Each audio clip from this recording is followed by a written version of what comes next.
Hola chicos, mi nombre es Mariela Monti y vamos a iniciar una serie de teóricos llamados mecanismos genéticos básicos. Particularmente en esta clase vamos a ver un proceso celular muy importante que es la replicación del ADN. Las moléculas de ADN dentro de las células se encuentran en diferentes compartimientos celulares. En el caso de las células eucariotas, como son las células humanas, esta molécula se encuentra dentro del núcleo celular, así como en diferentes organelas, tales como las mitocondrias y los cloroplastos en el caso de plantas. Por ejemplo, en la parte inferior de esta diapositiva yo les muestro la tinción del ADN, que está en este caso en color rojo, y de los microtúbulos en verde, y ustedes pueden ver cómo el ADN se encuentra confinado en lo que se llama el núcleo celular. Por el contrario, en lo que son las células procariotas, como las bacterias, este ADN, el cual se va a llamar nucleoide, se encuentra libre dentro del citoplasma celular y en general ocupa todo el espacio citoplasmático dentro de estas células. En el caso de procariotas, los procariotas además de contener su ADN genómico también tiene otros elementos de ADN que replican independientemente del ADN genómico, que son los plásmidos. De la misma manera, acá si ustedes pueden ver, se encuentra teñido el ADN en color azul, bien, en bacterias, y en color rojo se encuentra teñido la membrana celular. Ustedes pueden ver, como yo les había dicho, que esta molécula está presente en casi todo el interior, cubre todo el citoplasma celular. Dentro de la célula, el ADN no se encuentra de forma estática, sino que sufre toda una serie de reacciones que son catalizadas por diferentes enzimas, y estos procesos son esenciales para la fisiología celular.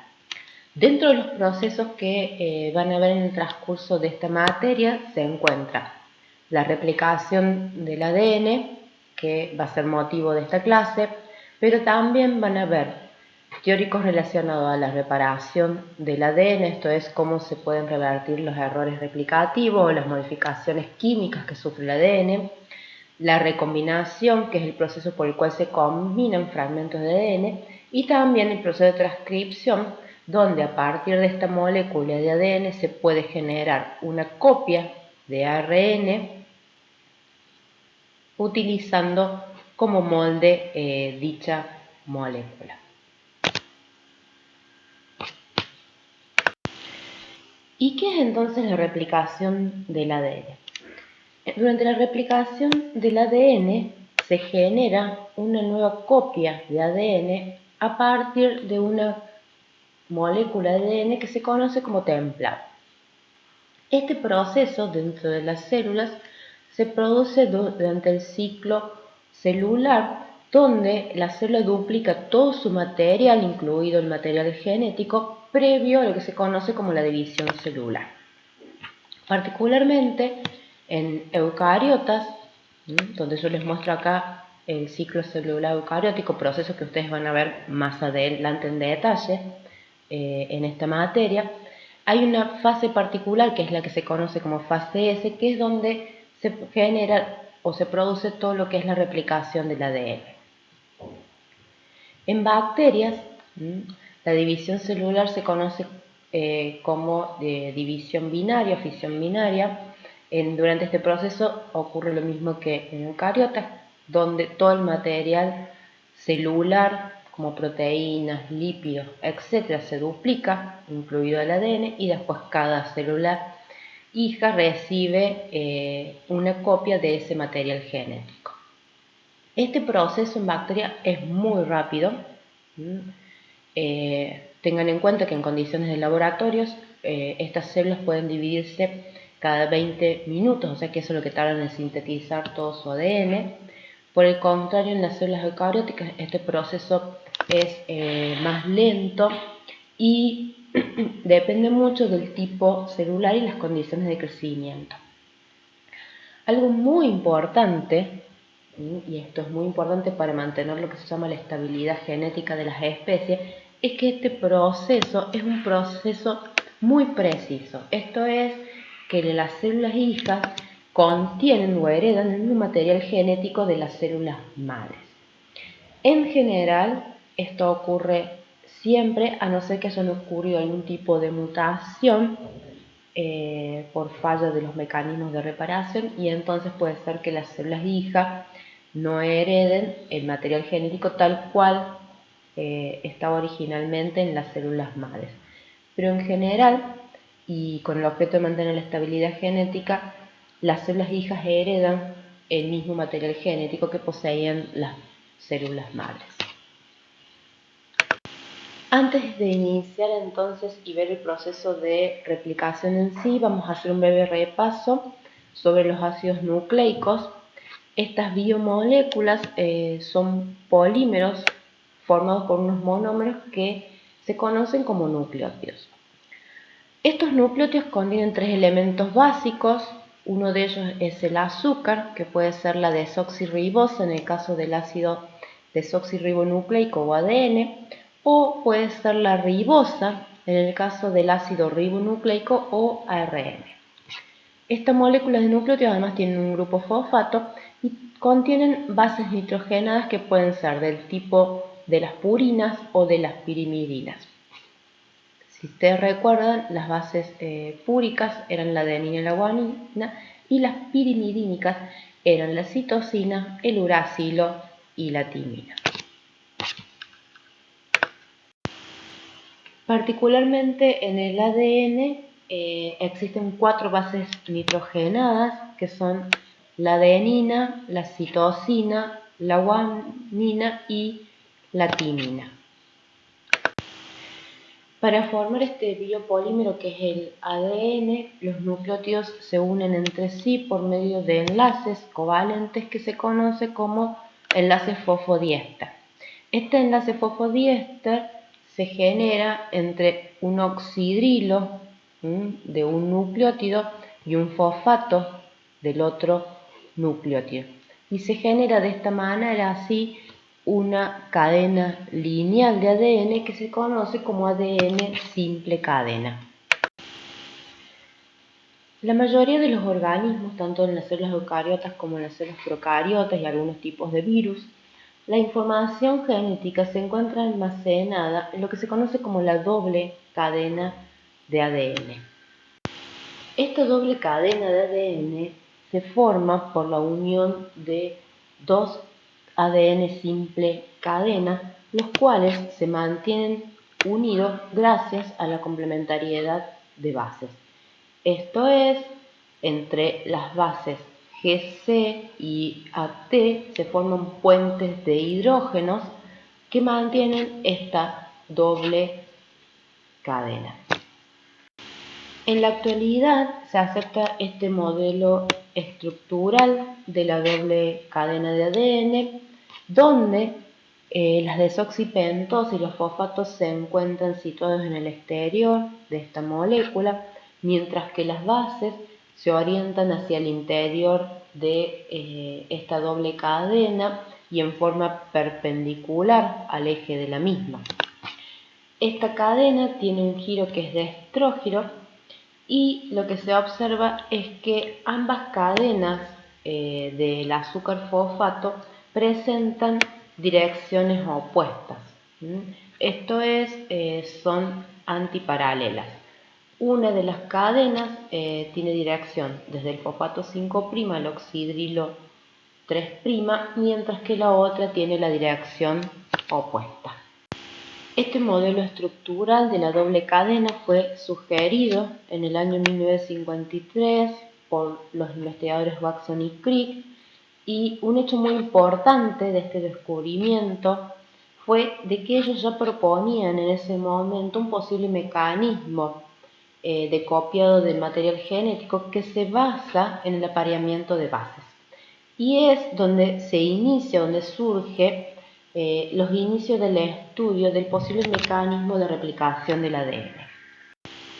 A partir de los años 50 se inicia entonces toda una serie de investigaciones a fin de determinar cuáles son los factores enzimáticos principales involucrados en este proceso de replicación, así como tratar de determinar cuál es la mecanística de este proceso, lo cual se pudo realizar principalmente a través de la purificación de estos factores replicativos y ensayos de bioquímicos a partir de la reconstitución de estos aparatos de replicación celulares. Básicamente, la replicación del ADN entonces es la adición sucesiva de nucleótidos, o sea, la polimerización de ADN tomando un primer o cebador y utilizando como molde otra cadena de ADN que se llama cadena molde o templado. Entonces, se realiza así la adición de un desoxirribonucleótido al extremo oxidrilo 3' del primer o cebador y así se forma un enlace fosfodiéster entre este oxidrilo 3' y el fosfato 5' del desoxinucleótido con la subsecuente liberación de pirofosfato. Acá es muy importante decir que esta cadena molde determina cuál nucleótido va a ingresar de acuerdo a la complementariedad de bases. Esto es, si la cadena molde, por ejemplo, tiene una adenina, se va a introducir una timina. Y si tiene, por ejemplo, una citosina, se va a introducir una guanina. O sea, la complementariedad de bases, tomando como molde esta cadena templado, determina qué nucleótido se va a ir adicionando en el extremo 3' del primer o cebador. Y esto así determina que la direccionalidad de síntesis del ADN es desde el extremo 5' a 3'. Este proceso, en general, requiere energía. Y esa energía es determinada o es obtenida a partir de la ruptura de los enlaces fosfato de este nucleótido que va ingresando. Un aspecto que fue muy estudiado al principio de estas investigaciones relacionadas a la replicación del ADN y que se llegó a conocer a los finales de los años 50 es que la replicación del ADN es semiconservativa. Esto es que la nueva molécula de ADN está conformada por la cadena templado molde, bien, sumado a la cadena que ha sido sintetizada o cadena nueva. Esto, que en este momento parece muy obvio, fue motivo de mucha investigación en los años 50 y en esa época se habían sugerido diferentes modelos para la replicación. Uno de ellos era la replicación conservativa, en el cual las dos cadenas que se generaban de ADN, una estaba compuesta por las dos cadenas templado y otras por las cadenas hija. La semiconservativa, que es el modelo que se acepta actualmente, donde la cadena final está formada por una cadena vieja y la hija, y otra que se llama dispersiva, en el cual la cadena, las dobles cadenas, bien, está formada por partes de la cadena madre y otras partes de la cadena nueva o hija. Un experimento que fue muy importante para determinar la naturaleza semiconservativa de la replicación del ADN fue el experimento que realizaron Messenson y Stahl en el año 1957. Ellos trabajaron con cultivos de la bacteria Escherichia coli, las cuales fueron crecidas en un medio que tenía un isótopo pesado del nitrógeno, que es el nitrógeno 15, y luego que estas células crecieron en ese medio y por lo tanto todas sus biomoléculas, incluidas el ADN, tuvieran este isótopo pesado, fueron tomadas y pasadas a otro medio que tenía ahora el isótopo más liviano del nitrógeno, que es el nitrógeno 14. Una vez que estas células se pasan a este medio de cultivo, lo que se hace es cada 20 minutos tomar células y aislar su ADN genómico. ¿Por qué cada 20 minutos? Porque ese es el tiempo en que tarda esta bacteria en estos medios de cultivo, bajo estas condiciones de laboratorio, en duplicar su material genético. Una vez que tomaron entonces el material genético, o sea, este ADN genómico de la bacteria Escherichia coli, tanto del cultivo inicial en presencia del isótopo nitrógeno 15, como cuando se los cambia de medio y se va purificando cada 20 minutos, estas moléculas de ADN se colocan en un gradiente de densidad que permite separarlas de acuerdo a su masa. De tal manera que las moléculas más pesadas se colocan hacia el fondo del tubo, o sea, donde hay una mayor densidad. Entonces, cuando ellos aíslan el ADN genómico del cultivo original en nitrógeno 15, lo que observan es una única banda que corresponde al ADN que está marcado con este isótopo pesado.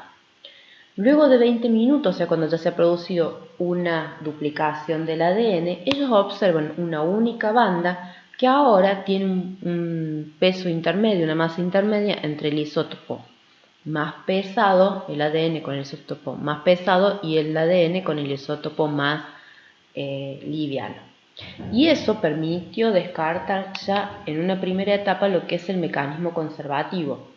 ¿Por qué? Porque tanto en el semiconservativo como en el dispersivo tienen que tener moléculas de ADN conformadas tanto por el ADN original con el nitrógeno 15 como partes de este ADN hijo que tiene moléculas de nitrógeno 14. Por el contrario, si fuera conservativa, se tendría que haber obtenido dos bandas, una con ADN pesado y otra con ADN liviano. Luego, cuando analizan entonces la segunda generación, que es esta, se observa una doble banda, ¿bien? La mitad que se encuentra a la misma densidad que este ADN mezcla y otra que se encuentra a una densidad que corresponde al liviano. En esta segunda generación ellos logran descartar el mecanismo dispersivo, porque si ustedes se fijan en el dispersivo, lo que se tendría que obtener es una única banda con una densidad intermedia entre el pesado y el liviano. Por el contrario, en el semiconservativo tienen la mitad del ADN, bien, con una densidad intermedia y la mitad del ADN con una densidad correspondiente al ADN liviano. Y de esta manera, si siguen analizando las generaciones posteriores, se observa que este mecanismo de replicación se corresponde con el mecanismo semiconservativo. Dentro de las células, la replicación la lleva a cabo un complejo proteico denominado replisoma, el cual presenta diferentes proteínas que tienen diferentes actividades enzimáticas. Dentro de las actividades enzimáticas que son esenciales para este proceso y que se conservan tanto en organismos procariotas como en organismos eucariotas, se encuentran ADN polimerasas, helicasas, topoisomerasas, ligasas, primasas, exonucleasas y proteínas de unión a ADN de simple cadena. A continuación, vamos a ver cómo funcionan todas estas actividades enzimáticas dentro de este proceso de replicación del ADN. Eso lo vamos a ver individualmente y al final de la clase vamos a ver cómo en conjunto actúan todas estas actividades enzimáticas para llevar a cabo la replicación del ADN dentro de la célula. Empecemos entonces con las ADN polimerasas, que son las enzimas encargadas de realizar en sí la síntesis de ADN mediante la adición de nucleótidos complementarios al primer o cebador utilizando una cadena de ADN como molde o templado. Estas enzimas fueron purificadas por primera vez en los años 50, particularmente en el año 1957 fue purificada la ADN polimerasa 1 de Escherichia coli por el científico Comber. Estas enzimas en general in vitro necesitan de un ADN templado, de un cebador, de los nucleótidos que incorporan en el extremo 3' y utilizan como cofactor el magnesio, y también necesitan ATP o la hidrólisis de ATP para catalizar la síntesis de ADN.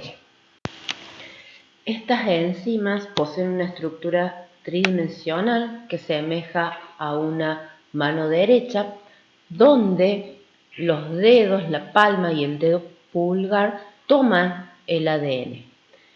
En la parte inferior yo les muestro acá la estructura tridimensional que ha sido determinada para una de estas enzimas, y acá pueden ver la forma de palma, pueden ver la molécula de ADN que se encuentra en lo que es el sitio catalítico de esta enzima, que es donde se incorporan los nucleótidos. Cuando está unido el ADN y no hay nucleótidos, todavía no hay ningún desoxinucleótido, esta enzima tiene una forma de mano abierta. Sin embargo, cuando ingresa un desoxinucleótido, que acá se ve en color celestito, y si ese desoxinucleótido sigue y es complementario a las bases del ADN molde, lo que ocurre es que esta mano se cierra, esos dedos se cierran sobre el ADN, permitiendo la incorporación del desoxinucleótido. Una vez que se incorpora, la liberación del pirofosfato promueve de vuelta la apertura de estos dedos, volviendo a formar este complejo abierto. Entonces, estas enzimas durante la síntesis van pasando desde un complejo abierto hacia un complejo cerrado, de tal manera que va permitiendo así la traslocación del ADN junto con la incorporación de los desoxinucleótidos.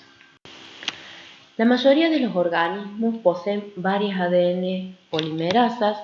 Por ejemplo, acá yo les muestro en el caso de Escherichia coli, tiene 5 polimerasas diferentes, mientras un humano posee 14 ADN polimerasas diferentes.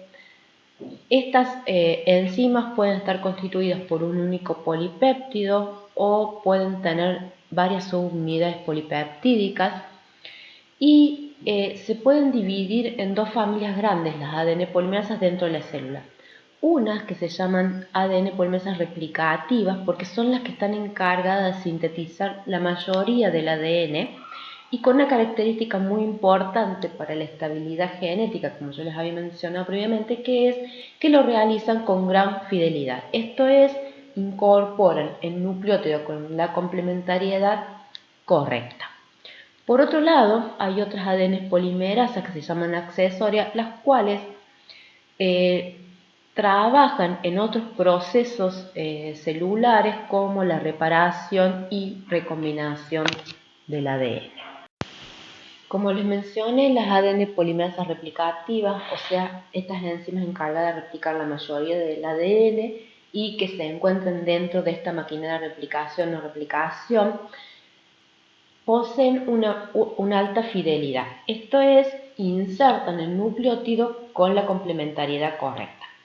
Para realizar esto, estas enzimas poseen dos mecanismos de control.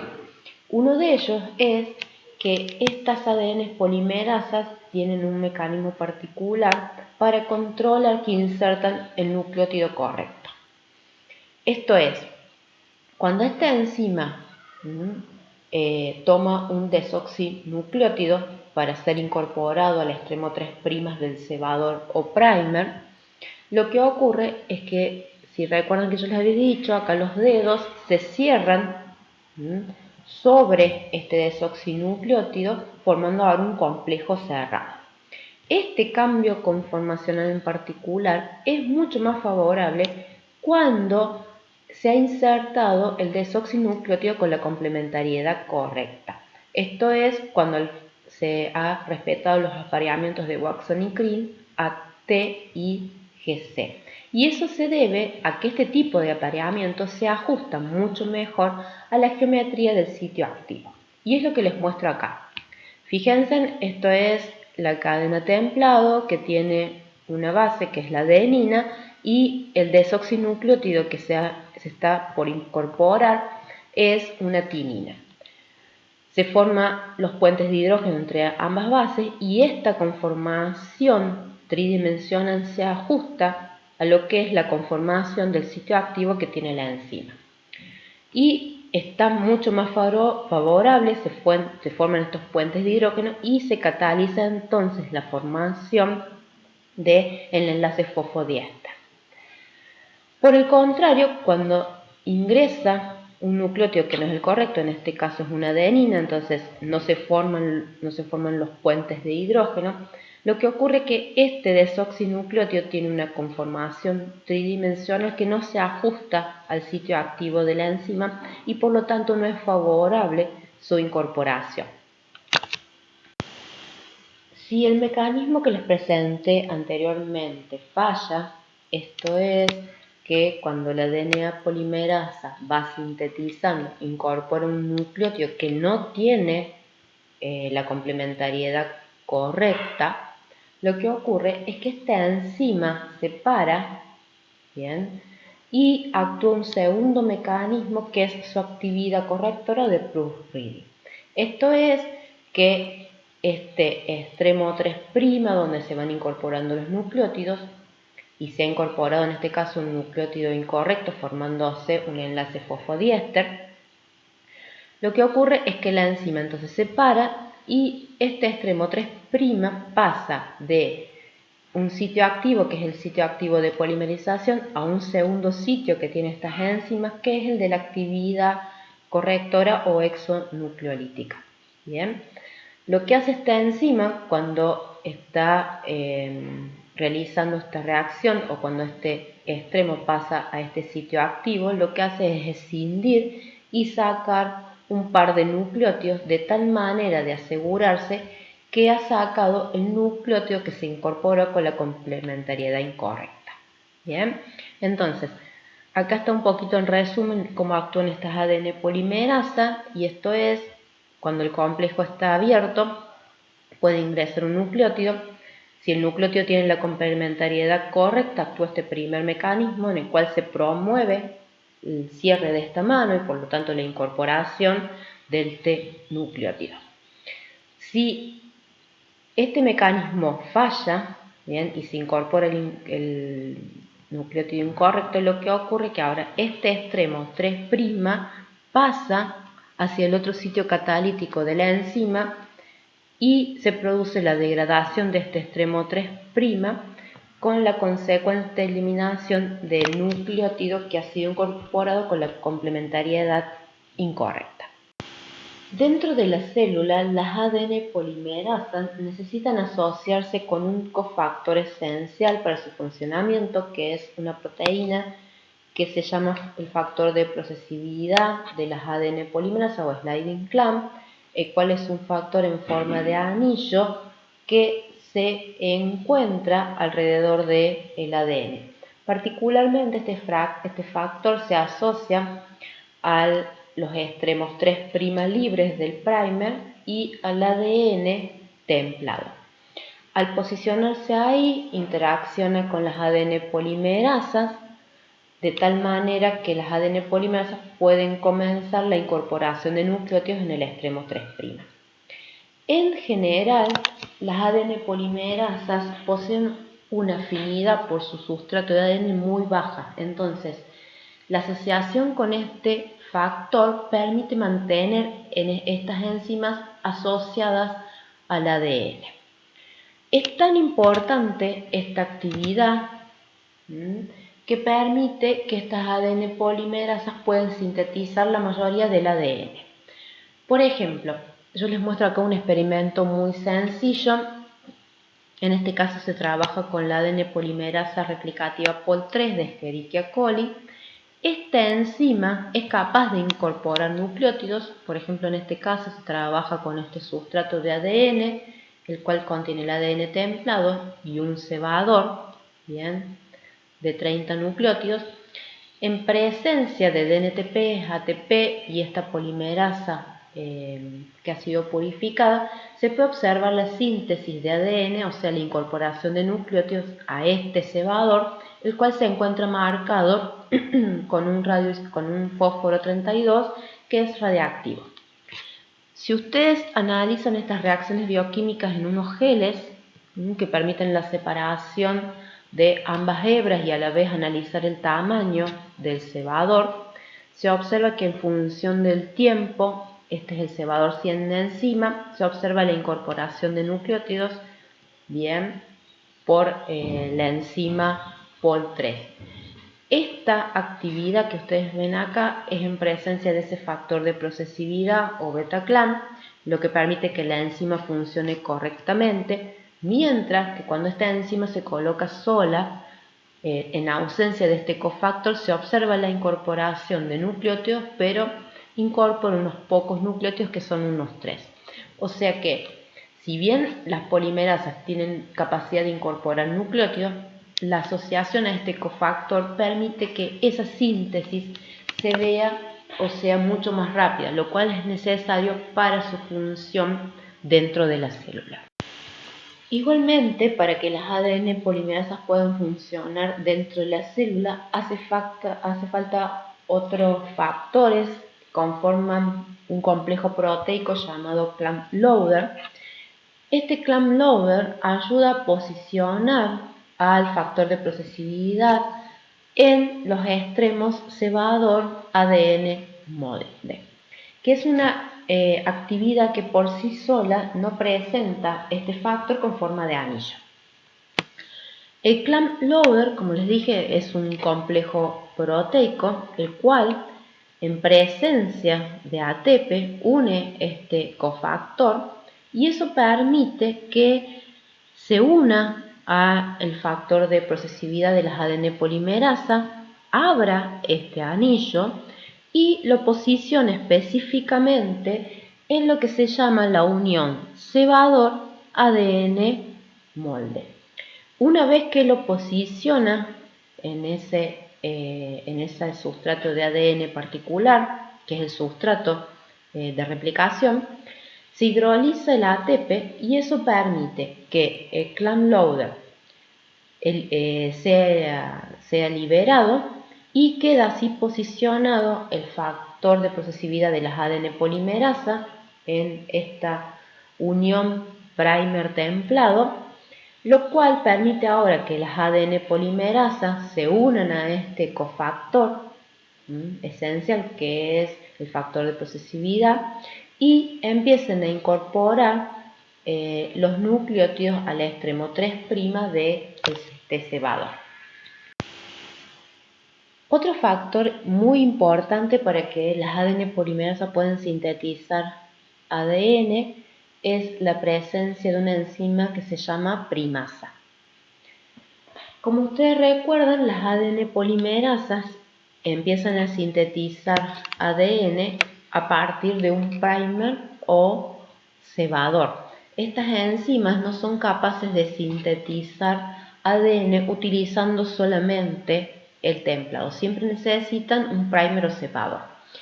Las primasas son las enzimas encargadas de sintetizar estos primers o separadores a partir de los cuales las ADN polimerasas realizan la incorporación de nucleótidos.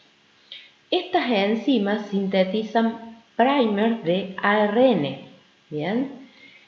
Las primasas tienen una actividad que se llama de ARN polimerasas dependiente de ADN, esto es, sintetizan ARN tomando como molde ADN. Particularmente dentro de las células, estas enzimas son las encargadas de sintetizar unos primers de ARN que tienen aproximadamente unos 200 ribonucleótidos de largo. Y es en estos primers que sintetizan estas primasas donde se posiciona el factor de procesibilidad de las ADN polimerasas para que luego se una la ADN polimerasa e inicie la síntesis de ADN.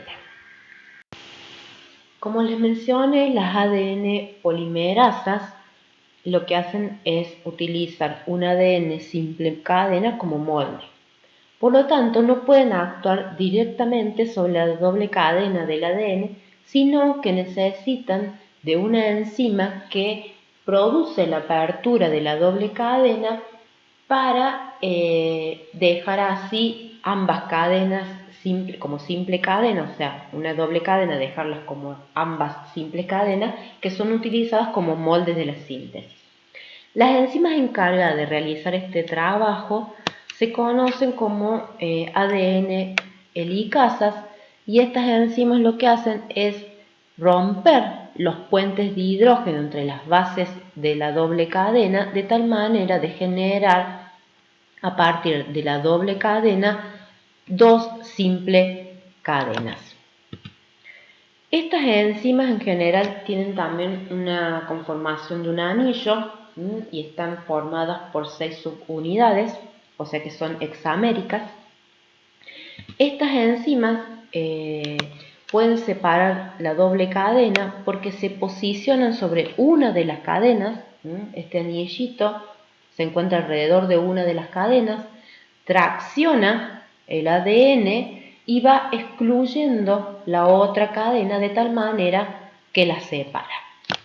Una vez que estas cadenas son separadas y queda el ADN molde como simple cadena, lo que ocurre es que inmediatamente se unen unas proteínas que se llaman de unión ADN simple cadena, que cumplen la función de unirse a las simples cadenas, a las ADN simple cadena, de tal manera de evitar que se vuelvan a unir las bases por complementariedad y se vuelva a generar la doble cadena, y también cumplen otra función muy importante, que es evitar que el ADN se dañe, ya que la simple cadena es la forma en la cual es más susceptible el ADN de sufrir daño. Como les mencioné al inicio de la clase, otra de las actividades que están involucradas y que son esenciales para la replicación del ADN dentro del contexto celular son aquellas enzimas que poseen actividad de topoisomerasas. ¿Qué ocurre? Cuando se separa el ADN, o sea, la helicasa separa la doble cadena y toda la maquinaria de replicación comienza a avanzar para poder realizar la síntesis de ADN tomando como molde la simple cadena, lo que ocurre es que se va acumulando por delante del aparato de replicación lo que se conoce como un superenrollamiento. Esto es muy deleterio para la replicación porque cuando se empieza a acumular el superenrollamiento se generan estructuras del ADN que inhiben la posterior apertura de la doble cadena. Y si no se puede abrir la doble cadena, no se puede proseguir con la síntesis de ADN. Las enzimas topoisomerasas permiten que continúe la replicación, ya que las mismas son capaces de relajar ese superenrollamiento que se provoca por la apertura de la doble cadena. Estas enzimas son capaces de relajar este superenrollamiento por dos mecanismos diferentes. En general pueden relajar cortando una de las cadenas y permitiendo que éstas se desenrollen, ¿bien? Y de esa manera relajan el superenrollamiento. Y existen otras enzimas que pueden relajar el superenrollamiento cortando la doble cadena, permitiendo que se desenrolle y volviendo a ligar los extremos. Otro aspecto muy importante de la replicación del ADN dentro de las células es que ésta no se inicia en cualquier región de los cromosomas, sino que existen regiones particulares del ADN donde se inicia la replicación y que se conocen como orígenes de replicación u ORI. Estos orígenes de replicación en general son reconocidos por proteínas de unión al origen o PUO, que son capaces de reconocer estas secuencias de ADN que tienen una secuencia particular. Pueden separar ambas cadenas generando lo que se conoce como la burbuja de replicación. Dependiendo de si el organismo es eucariota o procariota, ya lo vamos a ver más adelante, puede ocurrir este mecanismo donde las proteínas de unión al origen se unen y forman directamente la burbuja de replicación, o pueden unirse al origen de replicación y reclutar otras proteínas que sí son las encargadas de separar la doble cadena, generando esta burbuja de replicación.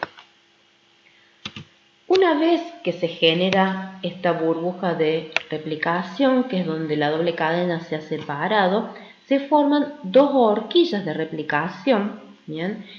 Horquillas de replicación, en este caso nos referimos a estas estructuras de Y que forma el ADN. Y en estas horquillas de replicación lo que ocurre es que acá se ensambla todo lo que es el aparato de replicación y se inicia la replicación mediante la separación de la doble cadena y posterior síntesis. Lo importante de esta burbuja de replicación es que se forman dos horquillas de replicación, se ensamblan dos replisomas diferentes, los cuales avanzan en direcciones opuestas, formando o generando así una replicación que se conoce como bidireccional porque va hacia ambos lados o avanza hacia ambos lados de la burbuja de replicación. Como les comenté en la diapositiva anterior, una vez que el aparato de replicación o replisoma se ensambla dentro de una horquilla, esta maquinaria de replicación avanza hacia una dirección, ¿bien? Permitiendo así la apertura de la doble cadena y la síntesis de ADN.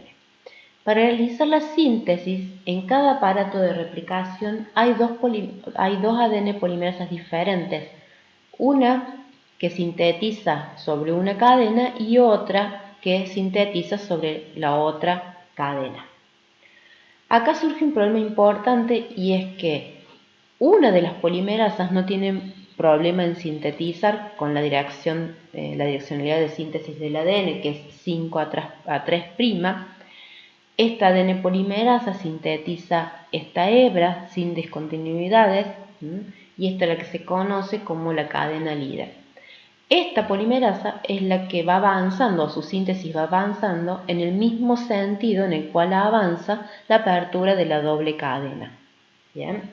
El problema surge con la otra cadena que, según la síntesis de las ADN polimerasa, que es de 5A3', la dirección de síntesis del ADN polimerasa sería diferente al avance del replisoma por la horquilla de replicación. Esta cadena en particular es la que se conoce como cadena retrasada y hay evidencia experimental de que esta cadena es la que se sintetiza como pequeños fragmentos que se conocen como fragmentos de Okazaki y que tienen de unos 100 a 2000 pares de bases de acuerdo a la especie procariota o eucariota que corresponda. Actualmente se acepta que la síntesis de la cadena retrasada se lleva a cabo mediante un modelo de trombón de la replicación, en el cual se cree que la hebra retrasada, que es donde se sintetizan estos fragmentos de Okazaki, están formados por el pequeño primer de ARN y después la ADN polimerasa sintetiza el DNA. Lo que ocurre en este caso es que se cree que el ADN forma como esta estructura en forma de loop, de tal manera que ahora la síntesis del ADN polimerasa siga o tenga la misma dirección que la avance del replisoma. Entonces, si ustedes se fijan, cuando se forma entonces la burbuja de replicación y avanza cada horquilla de replicación para una dirección contraria, cada replisoma y cada horquilla de replicación va a tener su hebra líder o adelantada y su hebra retrasada que se va sintetizando en los pequeños fragmentos de Okazaki. En la hebra retardada, una vez que se han formado los fragmentos de Okazaki, estos pequeños fragmentos en los cuales se va sintetizando esta cadena retardada, lo que ocurre un proceso que se llama de maduración de estos fragmentos de Okazaki. Si ustedes se fijan, esto es una parte de la hebra retardada donde se ve un fragmento de Okazaki, esto es el primer de ARN, donde la ADN polimerasa ha incorporado el ADN. Por frente, hacia el 5' hay otro fragmento de Okazaki, que en este caso solamente se ve la parte de síntesis de ADN. Lo que ocurre durante la maduración de estos fragmentos de Okazaki es que mediante la actividad de enzimas exonucleasas, esto es que son capaces de remover nucleótidos, lo que ocurre es que se remueve la región de ARN de estos fragmentos de Okazaki. Una vez que se ha removido esta fracción o este fragmentito de ARN, actúa la ADN polimerasa replicativa, tomando como primer este extremo, este oxidrilo del fragmento de Okazaki anterior, que tiene el 5', continúa la síntesis, bien, sintetizando y rellenando todo este gap de ADN que había quedado. Una vez que actúa esta ADN polimerasa, actúa lo que se conoce como una ADN ligasa, la cual es, mediante la hidrólisis de ATP, genera los enlaces fosfodiéster entre el oxidrilo 3' y el fosfato 5'. Y de esa manera queda ahora esta cadena retardada como una doble cadena de ADN continua. Bien, y ahora, para finalizar la clase, vamos a ver cómo actúan en concierto todas estas actividades que nosotros hemos visto por separado dentro de la célula para finalmente duplicar todo el material genético que se encuentra dentro de la célula.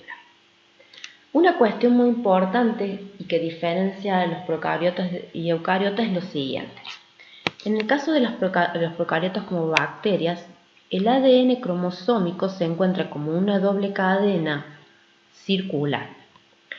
Las bacterias tienen un único origen de replicación, que es donde se produce la apertura de la doble cadena, se conforman ambas horquillas de replicación y eso permite ahora la duplicación de todo este genoma circular por el avance de ambas horquillas de replicación.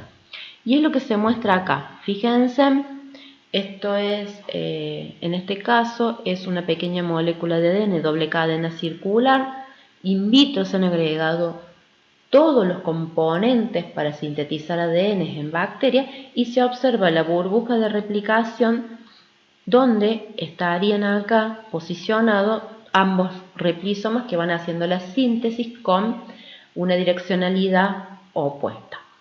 En este caso, en caso de bacterias, el origen de replicación es una secuencia definida que es muy rica en las bases AT, donde se ensamblan los dos replisomas y avanzan cada uno a una velocidad de 1000 pares de bases por segundo aproximadamente.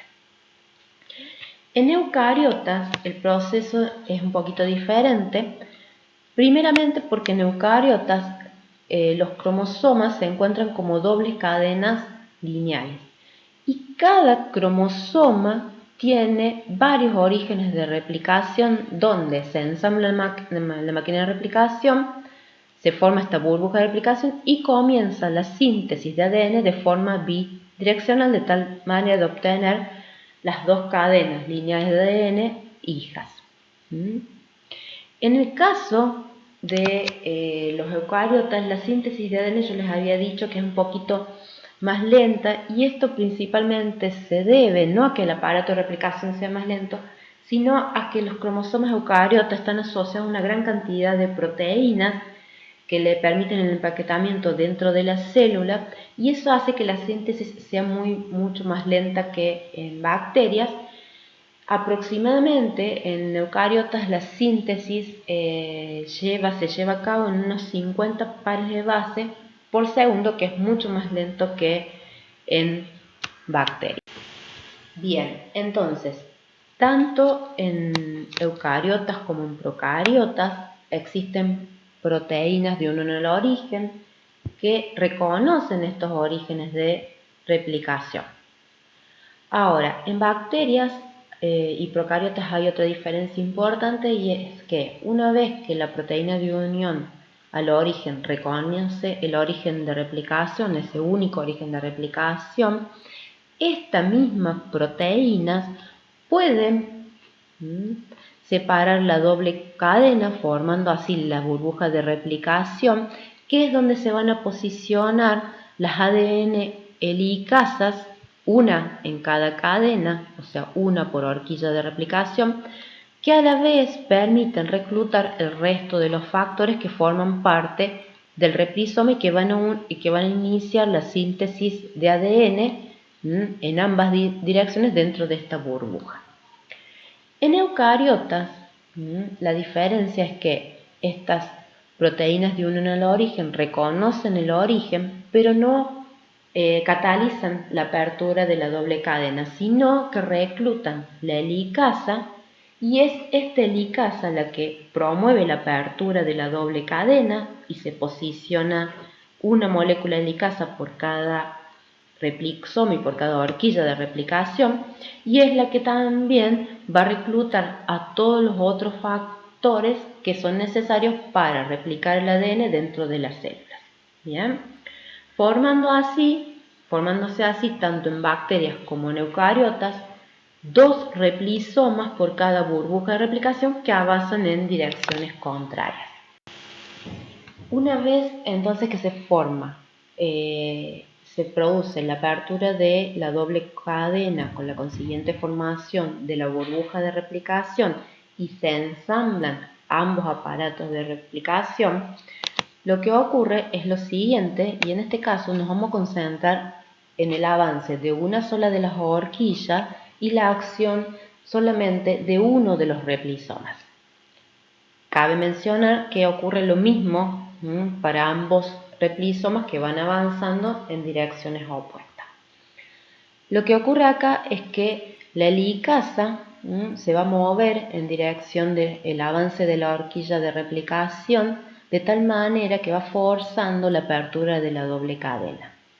A medida que se abre la doble cadena, la primasa va sintetizando los primers de ARN, donde particularmente en la cadena continua sintetiza un primer, mientras en la cadena que es la cadena retardada va sintetizando primer cada 100 pares de bases o 2 kilobases dependiendo del organismo. En esos primers, en esos cebadores, se va a localizar el factor de procesividad por acción del clamp loader, que lo localiza en esa región del ADN. Una vez que el factor de procesividad se localiza dentro de estas uniones primer templado, se une la ADN polimerasa, las cuales van a sintetizar de forma continua o discontinua ambas cadenas de ADN. Una cuestión importante acá es que todo esto actúa en concierto, va todo junto, es una maquinaria que actúa de forma concertada para ir llevando esta síntesis de ADN.